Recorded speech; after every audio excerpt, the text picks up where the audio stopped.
상실된 치아의 대체 치료법 임플란트. 최근 임플란트 대중화로 시술 건수는 매년 증가하고 있다. 하지만 시술 환자 10명 가운데 2명은 부작용. 늘어나는 부작용 사례로 치아 관리의 중요성이 부각되는 것도 사실. 안전하고 정확하게 부작용 없는 임플란트 치료법의 모든 것을 알아봅니다.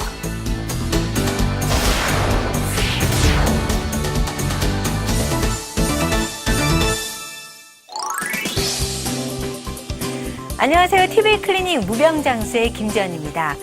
치아 한두 개 정도 빠진 것쯤이야 하고 치료를 차일피일 미루시는 분들 많으시죠? 이렇게 상실된 치아를 치료를 방치하게 되면 어떤 결과를 초래할까요? 이 치열의 균형이 깨지면서 건강했던 치아에도 악영향을 미칠 뿐만 아니라 뇌의 자극이 느려지면서 치매도 빨리 찾아오게 된다고 합니다.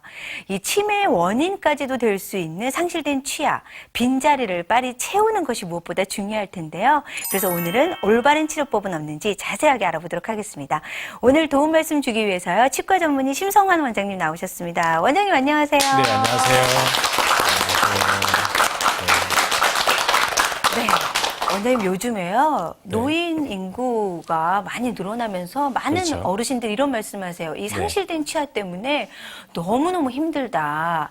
그럼 그런 인구들이 정말 늘어나고 있는 건가? 이런 걱정이 되거든요. 어떤가요? 네, 맞습니다.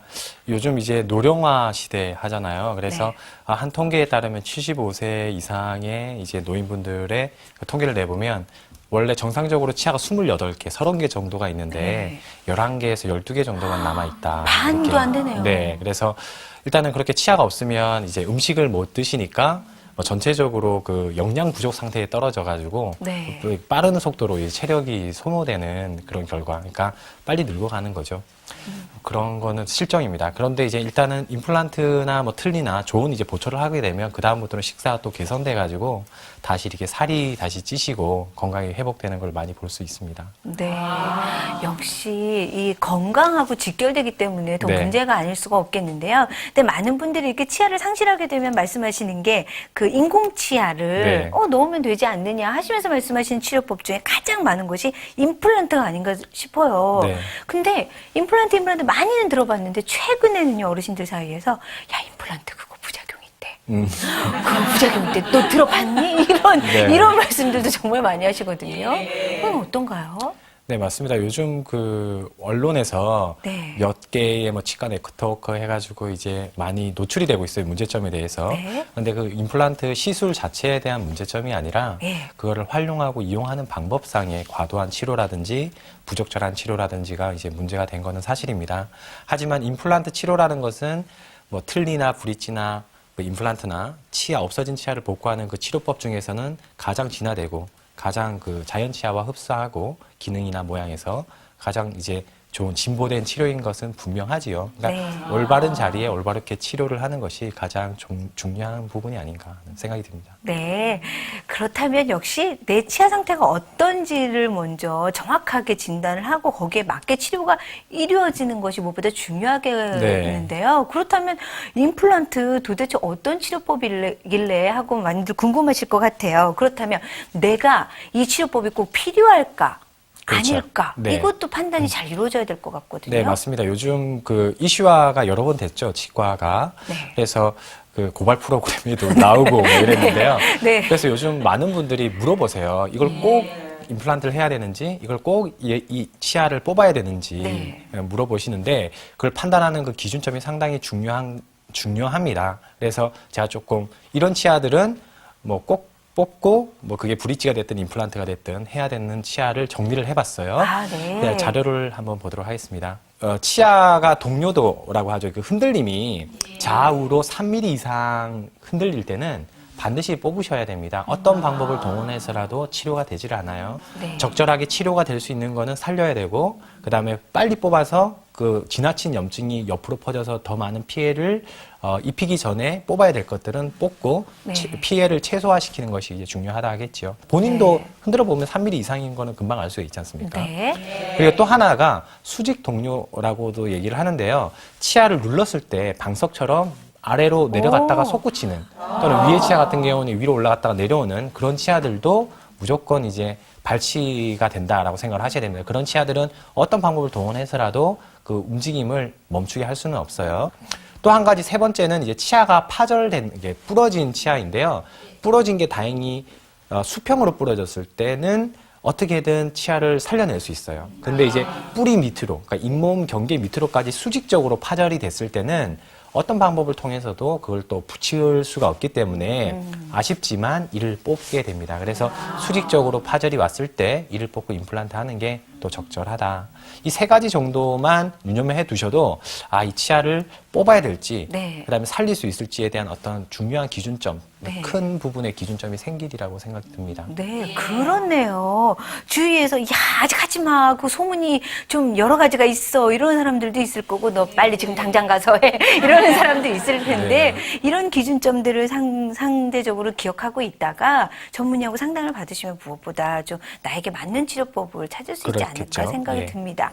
그렇다면 그래도 부작용을 줄이기 위한 임플란트 치료법은 그러면 어떤 방법이 있는 건지가 궁금합니다. 네. 사실 환자분들한테 이제 많은 상담을 하다 보면 뭐 수술을 잘해요 라는 것보다 임플란트 개수를 몇 개를 써야 돼요. 뭐 비용은 얼마예요. 이런 것들이 훨씬 더 이렇게 피부에 와닿는 문제이긴 하더라고요.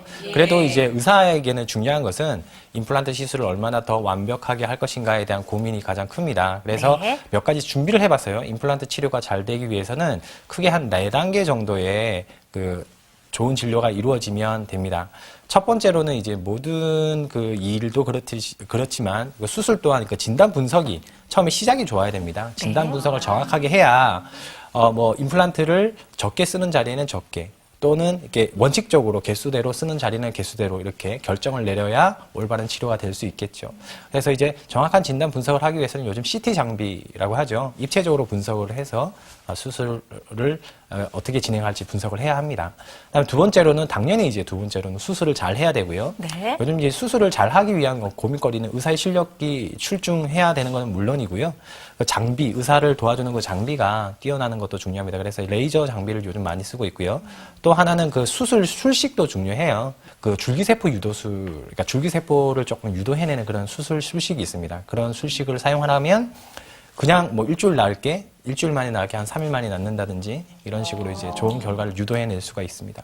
그리고 또 보철을 잘 만들어야 됩니다. 그러니까 수술 아무리 잘 되고 뭐 튼튼한 뿌리가 생겨도 보철이 엉망이면 씹는데 잘 안 씹히고 씹는데 음식물 많이 끼고 이러면 뭐 잘 씹자고 만드는 건데 문제가 있겠죠. 그래서 보철을 어떻게 잘 만들 건가에 대한 그 접근이 또 필요하겠죠. 이 4단계가 잘 이루어지면요. 거의 뭐 완벽한 자연 치아와 흡사한 치아가 만들어집니다. 근데 말씀을 듣다 보니까요. 저희는 좀 편해진 것 같아요. 환자 입장은. 근데 뭐가 이렇게 체계적이고 복잡해졌는지라는 생각이 듭니다. 그러니까 이 의료진 입장에서는 굉장히 체계적으로 바뀌었구나라는 생각이 들거든요. 그러니까 입체적 정밀 분석에서 시작해서 무슨 처음 듣는 얘기도 저는 있었어요. PRF 치료, 뭐 레이저, 그리고 또 뭐 루이스 버튼 해가지고 이 치유를 좋게 하는 방법까지 정말 그러니까 시작부터 이 완쾌되는 것까지를 다 지금 계획에 넣고 계세요. 그렇다면 저희가 이제 단계별로 하나씩 볼까요, 원장님? 네. 일단 첫 번째 단계는 아까도 말씀드렸지만 이게 진단 분석이 잘 되어야 됩니다. 환자 몸에 꼭 맞게. 그다음에 되도록이면 최소의 치료로 최대의 효과를 얻어낼 수 있는 진단 분석이 필요한데요. 근데 주요한 장비가 우리 몸은 입체적으로 만들어져 있으니까 입체적으로 수술을 하니까 입체적으로 분석을 해야 됩니다. 그때 이제 CT라는 장비를 활용을 하는 것이죠. 일단 CT는 뭐 그 병원에서 이제 크게는 이렇게 누워서 이렇게 들어가는 장비를 쓰는데 치과에서는 이제 이렇게 작은 그 장비를 이용을 해서 입체 영상을 얻어냅니다.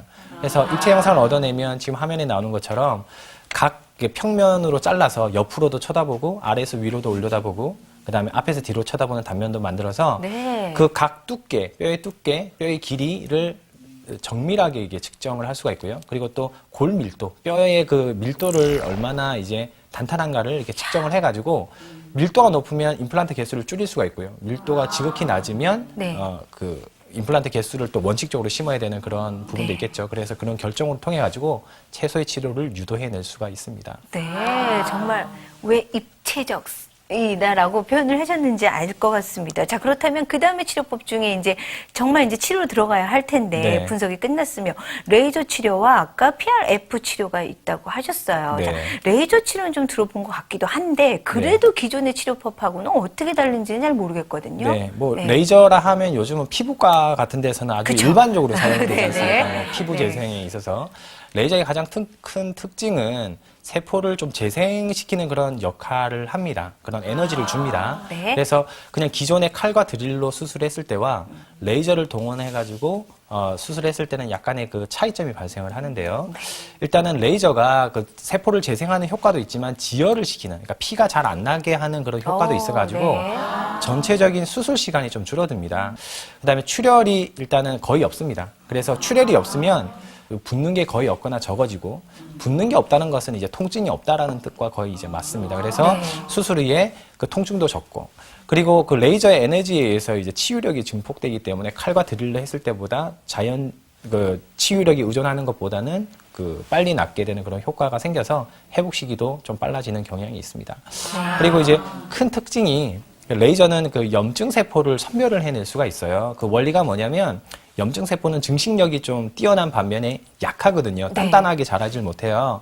그래서 정상적인 세포보다는 같은 에너지에서 이렇게 죽어나가는 속도가 빨라요. 그러니까 적당한 레이저의 에너지를 선별을 해내면 염증 세포는 잘라내는데 정상 세포는 견디는 그 에너지 대역이 있습니다. 그걸로 이렇게 잘라내다 보면 염증 세포만 선별해서 제거를 해서 건강한 뼈 조직은 남기고 부골 같은 이제 건강하지 못하는 뼈 조직이나 염증 세포는 잘라내는 수술을 하면서 그거는 이제 칼로 또는 손으로만 이게 할 수는 없는 부분이죠. 레이저가 잘 도와줘서 좋은 결과를 얻어냅니다. 네. 아, 그렇다면은 원장님 말씀 중에요. PRF 말씀 많이 나오셨어요. 뭐 줄기세포, 뭐 유도술 뭐 이러는데 어려워요. 네. 네. 아, 그렇죠. 어렵죠. 네. 그 요즘 이렇게 뭐 네. 뉴스나 이런 거 보면 줄기세포 네. 얘기를 많이 합니다. 예, 줄기세포라는 거는 이제 미부나 간엽세포라 그래가지고 일종의 이제 애기세포예요. 그러니까 피부로 가면 피부로 분화할 수 있고 뼈로 가면 뼈로 분화할 수 있고 골수로 가면 골수로 분화할 수 있는 그런 어떤 그 성장의 그 가능성이 남아있는 세포인데요. 우리 몸에 아주 극소량이 있습니다. 그 줄기세포가 그러면 상처가 어디서 났는지 알고 스스로 찾아오느냐 하면 그게 아니라 우리 피 안에는 혈소판이라고 이게 피딱지를 만드는 세포가 있어요. 네. 그 피딱지를 만드는 혈소판이 자기가 피딱지를 만들면서 성장인자라고 하는 단백질을 분비를 합니다. 그루스 팩터를 분비해가지고 줄기세포를 끌어옵니다. 그래서 이제 수술 기법에서 몸 안에 있는 피를 이렇게 몰아서 그 부위에다가 몰아줄 수는 없으니까 피를 빼가지고요. 피 안에서 그 혈소판만 걸러내서 다시 그 혈소판을 수술 부위에다 주입을 해주는 거예요. 그러면 이제 그 수술 부위에 혈소판이 많으니까 자연스럽게 줄기세포가 많이 오고 그 줄기세포에 의해서 빨리 낫게 되는 그 원리를 갖고 있습니다. 지금 뭐 간단한 거니까 이게 화면을 보는 게 더 쉬운데요. 그냥 우리 건강검진할 때 체열하듯이 피를 체열을 하고요. 그다음에 그 원심 분리기라는 그 기계에다가 그 혈액을 돌려서 이렇게 세포마다 그 무게가 있기 때문에 적혈구, 백혈구, 혈소판의 무게가 있기 때문에 돌리면 그 각 층으로 그 무게에 의해서 세포들이 구별이 됩니다. 그래서 그 구별되는 것 중에서 혈소판에 해당되는 부분을 이렇게 잘라서 내는 거죠. 지금 나오는 이 케이스는요, 앞니 부분에 그 뼈의 그 소실량이 좀 많아가지고 앞니가 이제 움푹 들어간 앞니 같은 경우에는 이제 그 저작 효율, 그러니까 씹는 그 힘에 대한 것보다는 외모가 또 큰 영향을 차지를 하잖아요. 그래서 치아를 아무리 예쁘게 만들어도 아래쪽에 그 잇몸이 푹 꺼져 있으면 그림자가 져가지고 되게 미워지거든요. 그래서 저 케이스에서는 뼈 이식을 해가지고 뼈를 다시 볼륨감 있게 이렇게 성형하는, 잇몸뼈를 성형하는 거를 위해서 잇몸뼈 이식과 임플란트 식립을 두 개 다 적용을 했던 케이스고요. 이 뼈의 그 재생이 이제 좀 보다 더 완전해지기 위해서 PRF, 줄기세포 유도술을 활용을 했습니다. 또 PRF 뒤에 PRP라는 그 혈장력의 액체의 그런 것도 얻어낼 수 있어요. 그거를 인공뼈에다 섞어서 지금 준비를 한 과정이었고요. 그리고 그 준비된 그 뼈 홀 부분에다가 임플란트를 지금 식립을 하고 있는 겁니다. 식립을 하고 나서 이제 뼈 이식을, 저 가루로 된 인공뼈를 그 이식을 하고 있습니다. 그리고 그 위에다가 또 아까 그 노란색의 그 겔상의 피부린을 덮어가지고 꿰매가지고 그 위에 겔상의 그 PRF가 이렇게 덮여져 있으니까 거기서 많은 신호들을 방출을 하고 하면서 잇몸도 잘 재생시키고 뼈의 재생도 또 빨리 또 그 견고하게 그 시키게끔 유도를 해낸 수식입니다. 와, 신기합니다. 그렇다면 PRF 치료를 하면 아무래도 치유 능력이 좋아지니까요. 제 생각이지만 원장님. 이 임플란트 치료가 어려웠던 환자들이 있잖아요. 좀 쉬운 환자가 있고 또 심각한 환자가 있고 좋지 않을까라는 생각이 드는데. 훨씬 좋죠. 네, 사례자를 보면서 한번 이야기를 들어볼까요? 네, 그러도록 하겠습니다. 자, 이 케이스는 이제 치료 전에 치아가 위에는 하나, 아래는 2개만 있었던 그런 경우였어요. 평생 소원이 이제 틀리 없이 지내는 젊은 여성분이셨습니다. 아이고, 그래서 네. 위에 임플란트 8개, 아래도 임플란트 8개로 치아 14개, 14개씩. 그러니까 치아 14개 만드느라고 임플란트 14개 심지 않습니다. 그래서 8개, 8개씩 심어서 전체적인 어떤 치아를 만들어가지고 지금 아주 살이 많이 찌셨습니다, 이분은. 그러니까 막 삐쩍 말랐다가 살이 많이 찌셔서, 예, 살 빼라고 지금 얘기를 많이 하고 있는 분이고요. 이분은 40대 남성이었는데요. 이분은 뼈에 그 유전적인 그 뼈 질환을 갖고 있으셨어요. 그래가지고 어떻게 해도 자꾸 이제 뼈가 망가지는 그런 분이셨습니다. 위에는 너무 많이 망가져서 임플란트를 여러 개 심을 수 있는 뼈 자리조차도 없어서 임플란트 소수를 심어서 틀니로서 튼튼한 틀니를 만들어주는 기법이 있습니다. 그걸로 했고, 아래는 그나마 이제 임플란트 8개를 심을 수 있는 자리가 있어서 8개를 가지고 고정성 보철을 했어요. 그래서 일단 남이 보기에 이제 부끄럽지 않고 저작하는데 전혀 문제가 없게끔 만들었던 케이스였습니다. 네. 야, 이렇게 다양한 사례자를 만나봤어요. 사진을 보니까, 이야기 안 하면 어떤 게 자연치아지, 임플란트지 모를 수도 있을 것 같아요. 네. 저렇게 되기 위해서 어떤 고려해야 할 점들이 있을 것 같거든요. 네, 맞습니다. 그 임플란트 시술을 한다는 거는 결국에 뭐 수술을 잘하기 위함이 아니라 그 자연치아와 이제 평생 잘 쓸 수 있는 자연치아와 흡사한 내 치아를 얻기 위함이잖아요. 그러니까 최종적으로는 보철이 잘 만들어져야 되는 게 이제 최종적인 목표입니다. 아까 그 1, 2, 3, 4단계에서 4단계 어떻게 하면 이제 완전하고 편안한 이제 보철을 만드는가가 문제인데요. 네. 일단은 뭐 그 치과 의사와 그 치과 기공사의 그 실력이 제일 중요합니다. 정성이 제일 중요하고요. 근데 그걸 만드는 데 있어서 고려점이 있습니다. 어떤 게 있어야 되면 첫 번째로는 교합이 균형되고 자연스러워야 됩니다. 두 번째로는 음식이 아무리 잘 씹혀도 치아와 치아 사이에 계속 음식이 끼면 그 참 고역이거든요. 네. 그래서 이제 음식물이 끼지 않도록 만드는 게 또 아주 중요한 포인트입니다. 그리고 세 번째로는 턱 운동이 자연스러워야 되는데 치아가 전체적으로 없는 분이나 아니면 뭐 교통사고라든지 큰 이제 사고가 있어가지고 턱 운동의 어떤 그 움직임에 이제 좀 어려운 분한테 이제 해당되는 사항이죠. 네. 그래서 턱 운동의 조화까지 이게 고려한 치아를 만드는 게 중요하겠습니다. 진짜 고려해야 할 점이 많군요. 네. 자, 그럼 이제 보철 제작이 남았어요. 네. 그렇다면 보철 제작 같은 경우는 아무래도 이가 잘 맞물리는 것도 우리가 이렇게 중요하지만 왠지 그 잇몸 상태도 굉장히 많이 고려돼야 될 것 같다는 생각이 맞습니다. 들거든요. 네. 네. 그 씹히는 게 잘 씹혀야 되는 거는 아주 기본 중에 기본인데요. 임플란트를 많이 해보면 항상 이제 고민거리가 어떻게 하면 음식이 안 끼게끔 유지할 수 있는 치아를 만들 건가가 아주 큰 고민거리입니다. 그래서 그 음식이 덜 끼고 세척이 이게 잘 유리하게끔 만들기 위해서는 사실 치아의 모양만 중요한 게 아니에요. 치아를 받쳐주고 있는 그 밑에 하방의 그 잇몸의 모양이 상당히 중요합니다. 왜냐하면 치아가 빠지고 나면 치아가 빠지고 난 다음에 지나면 지날수록 잇몸 뼈도 없어지지만 위에 그 건강한 잇몸도 줄어들어가지고요. 불량한 잇몸만 남게 돼요. 헐렁헐렁한 잇몸만 남게 됩니다. 정상적인 치아는 치아도 있고 그 하방에 잇몸도 이게 똥똥해가지고요. 뚱뚱해가지고 그 낄 틈이 없어요. 근데 치아가 빠지고 난 다음에 임플란트 치아를 그냥 만들어 놓으면 밑에는 이게 잘룩한데 위에 씹는 면은 똑같이 넓어야 되니까 밑에가 이제 턱이 져가지고 이제 음식 끼는 자리가 생기게 마련인 거죠.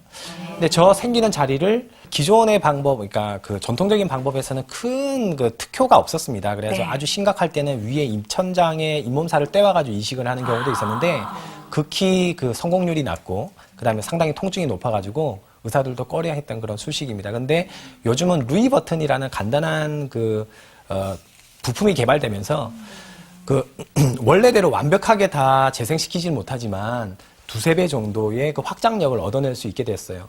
그 결과를 보면 처음에 그 수술하기 전에 저렇게 좁아졌던 게 루이 버튼을 장착하고 나서 그러니까 초록색 그 선으로 이렇게 꺼놓은 것처럼 넓어졌습니다. 그리고 그 두 번째 케이스도 역시 똑같이 이게 폭이 넓어져가지고 저렇게 밑에 하방에서 잇몸이 넓어진 상태에서 본 떠가지고 치아를 만들면 음식물 끼는 게 없어지거나 상당히 극소화되는 것이죠. 그렇군요. 자, 우리가 부작용을 줄이기 위해서요, 임플란트를 하기까지 그 4단계 치료법까지 모두 살펴봤고, 또 이렇게 보철에 관한 이야기도 나눠봤습니다. 보철도 다양하구나라는 이제 걱정이 생기셨을 것 같아요. 그래서 원장님께서 보철 타입별로 또 정리를 해주셨다고 하니까요. 그 사례자의 모습을 보면서 저희가 좀 효과를 찾아볼까요? 네. 그 기존에 임플란트가 빠지면 임플란트 개수대로 심는다고 생각하시는 분이 아직도 많으신데요. 그 임플란트 치아가 상실된 그 개수대로 임플란트 요즘은 심지 않고요. 뼈를 분석해서 적당하게 사용을 해야 됩니다.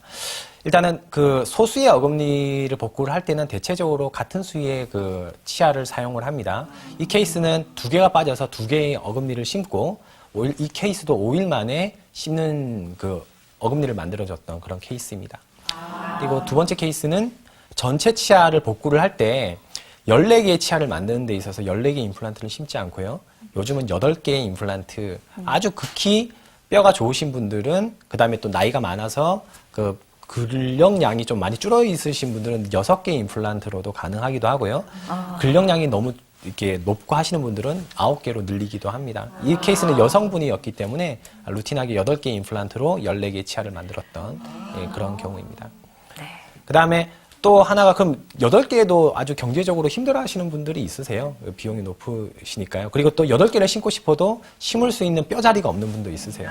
이럴 때는 3개나 4개 정도 임플란트를 심고 임플란트에다가 자석을, 틀니에다가도 자석을 붙여서 자석에 의해서 틀니가 유지되는, 잘 안 떨어지게끔. 그 다음에 이제 임플란트의 쇠기둥이 씹는 힘을 이렇게 받쳐주게끔, 상다리처럼 받쳐주게끔 하는 그런 타입의 임플란트 치료법도 있습니다. 그러니까 항상 임플란트를 많이 심고 하는 것이 능사는 아니다라는 것이죠.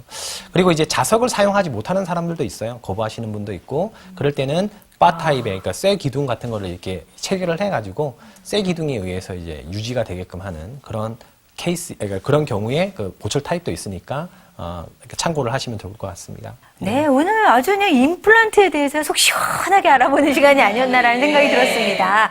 자, 이렇게 근데 좋은 치료법을 통해서 부작용을 줄이면서 4단계를 꼼꼼하게 따져서 치료를 받았다 하더라도요, 잘 유지하기 위해서는 또 주의사항이 필요할 것 같거든요. 어떤 점이 있을까요?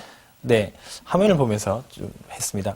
아까 그 3단계에서 아무리 수술 잘 돼도 수술 후에 막 술 마시고 담배 피면 큰일 난다고 했지 않습니까? 그래서 수술 후에 최소한 2주, 길게는 한 달까지 반드시 이제 금주금연을 하셔야 됩니다. 특히나 흡연은요, 그 몸 안에다가, 내 입 안에다 독약을 바르는 거예요. 그러니까 수술을 했든